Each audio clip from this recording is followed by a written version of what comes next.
ஆழ்வார் எம்பெருமானார் ஜீயர் திருவடிகளே சரணம். அஸ்மத் ஆச்சாரியம் திருவடிகளே சரணம். ஸ்ரீசைலேச தயாபாத்திரம் தீபக்தியாதி குணார்ணவம் யதீந்திர பிரவணம் வந்தே ரம்யஜா மாதரம் முனிம். வாழி எதிராசன் வாழி எதிராசன் வாழி எதிராசன் என வாழ்த்துவார், வாழி என வாழ்த்துவார், வாழி என வாழ்த்துவார், தாளினையில் தாழ்த்துவார் விண்ணோர் தலை. ஸ்ரீமத் கிருஷ்ண சமாஹ்வாய நமோ யாமுன சூனவே யற்கடாட்சைக லக்ஷானாம் சுலபஸ்ரீதர சதா. மண்ணுயிர்காளிங்கே மணவாள மாமுனிவன் பொன்னடியாம் செங்கமல போதுகளை உன்னிச் சிரத்தாலே தீண்டில் அமானவனும் நம்மை கரத்தாலே தீண்டல் கடன். அஸ்மத் ஆச்சாரியம் திருவடிகளே சரணம்.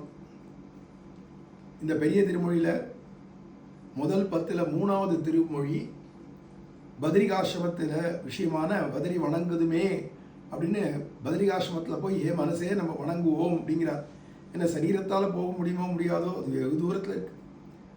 அதனால் பத்ரி ஆசிரமத்துள்ளானேன்னு அடுத்த பதிகம் சொல்ல போகிறார். இதில் பத்ரி வணங்குதுமே, அதுவும் மனசை பார்த்து பாடுற பாசுரமாக்கத்தால அறுதியாகல் நெஞ்சம் அன்பாய் 1000 நாமம் சொல்லின்னு இந்த பாசுரத்தில் வருது.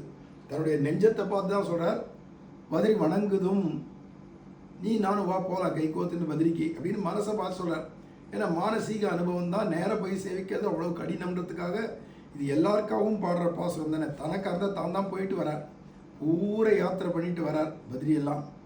பொதுவாக மற்றவாளுக்காக அதில் உரிகள் போல் மெய்நரம்பு எழுந்து ஊன் தளர்ந்து உள்ளமெழ்கி நெறியை நோக்கி கண் சுழன்று நின்று நடுங்காமுன் அறுதியாகல் நெஞ்சமன்பாய் 1000 நாமம் சொல்லி வெறிகொள் வண்டு பண்கள் பாடும் பத்ரி வணங்குதுமே அப்படிங்கிற இது 3வது பாசுரம். இந்த 3வது பாசுரத்துக்கு உரிகள் போல் மெய் நரம்பு எழுந்து, வயசான காலம் வந்துடுத்துன்னா அப்புறமா நம்மளால போக முடியாது, நினச்சி கூட பார்க்க முடியாது. தப்பி தவறி வயசான காலம் 60-70 வயசுக்கு அப்புறம் மெதுவாக பத்ரியில் நடந்து தானே போகணும், பஸ்ஸெல்லாம் கிடையாது. அப்போ நடந்து போகணும் அப்படின்னு வச்சே இவன் நடந்து போகிறச்சவே இன்னும் இவ்வளோ தூரம் இருக்கா, அவ்வளோ போகணுமா அப்படின்னு அந்த போகிற வழி அப்படி நினச்சி தலை தூக்கி அப்படி பார்த்தானா தன்னடியாக கண்ணு சுழலுமா, அப்படியே தலை கிருகிருத்து பேசா கீழே உட்காந்துருவானா முடியலையே அப்படின்னு. அந்த தளர்ற வயசுலையா போகிறதுப்பா.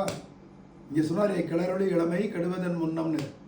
அப்போ நல்ல இளமை இருக்கச்சேவே போயிடணும், அவனுடைய நாமங்களை நிறைய சொல்லிகிட்டே போயிடணும் அப்படின்லாம் ஆழ்வார் திருமங்கை ஆழ்வார் காட்டி கொடுக்குறார்.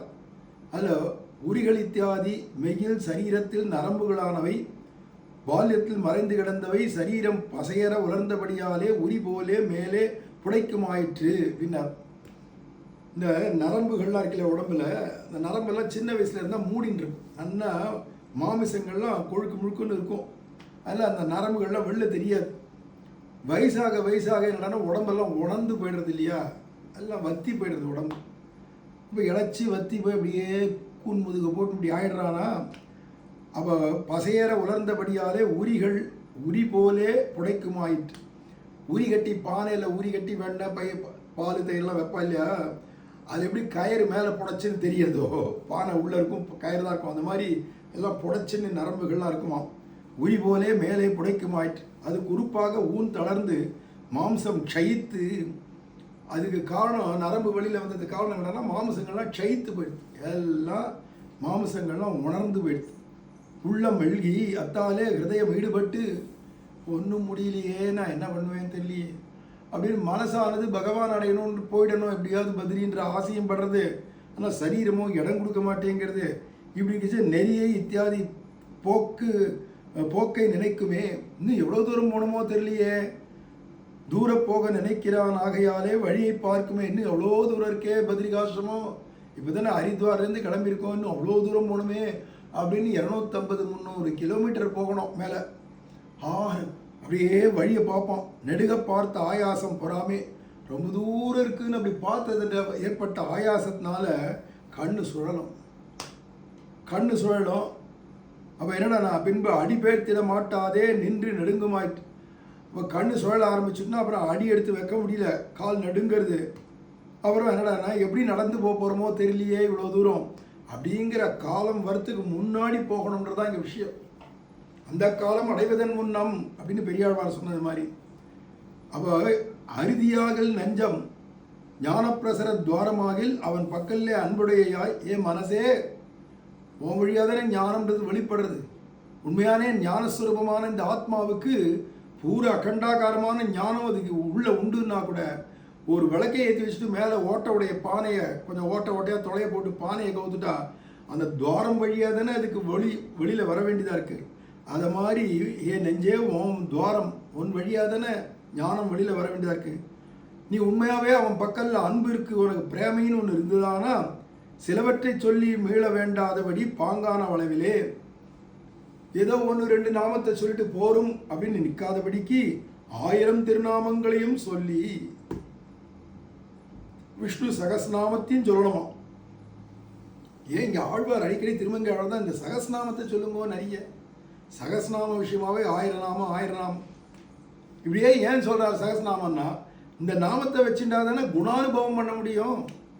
பகவானுடைய கல்யாண குணங்களை காட்டுறதுக்கு தானே இத்தனை நாமங்களும்.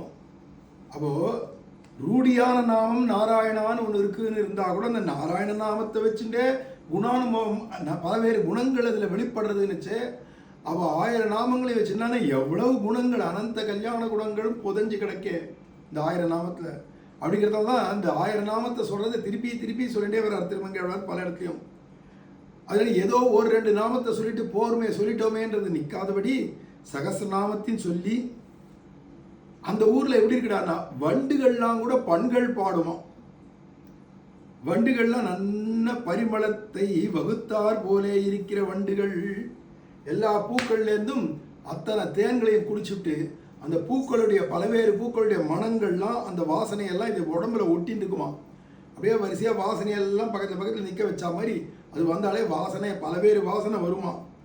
அப்படி இருக்கிற வண்டுகள் முக்தர் சாமகானம் பண்ணுமா போலே வைகுண்டத்துக்கு போயிட்ட முக்தர் ஜனங்கள் இருக்காளே முக்தர்கள், அவளாம் அங்கே போனால் ஏதோ சாமகாயன் நாஸ்தே அப்படின்னு ஹா ஊஹா ஊஹான்னு அவளாம் எப்படி சாமவேத கானம் பண்ணி திரிவாளோ அதை மாதிரி அனுபவத்துக்கு போக்கு விட்டு பாடுகின்றனவாயிற்று. அதுகள்லாம் என்ன பண்ணுறதுனா அனுபவத்துக்கு அதுக்கு கிடைச்ச அனுபவம் பகவத் அனுபவத்துக்கு சரியாக பாட்டு நிறைய பாடுறதாம். 1000 நாமங்களும் அது கூட பாடுறது, அது கூட கானம் பண்ணி திரியறது. அவன் மனுஷனாக பிறந்தவன் எவ்வளவு நாமங்களையும் அதனுடைய குணானுபவங்களையும் பண்ணிட்டு திவ்ய தேசங்களில் சேவிச்சுட்டு இப்படின்னா இருக்கணும், பொழுது போகணும். இதன பொழுதுபோக்கு அனுபவத்துக்கு போக்கு வீடாக இப்படி இருக்க வேண்டாமோ, இப்படி பொழுது போக வேண்டாமோ அப்படின்னு நாமத்தை சொல்றார். ஆக பகவன் நாமமே நமக்கு பொழுதுபோக்கு, அதுவே பரம போக்கியமானது. அதில் குணானுபவம் பண்ணுறது, அதில் தான் குணானுபவம் பொழுது போக்கணுமா.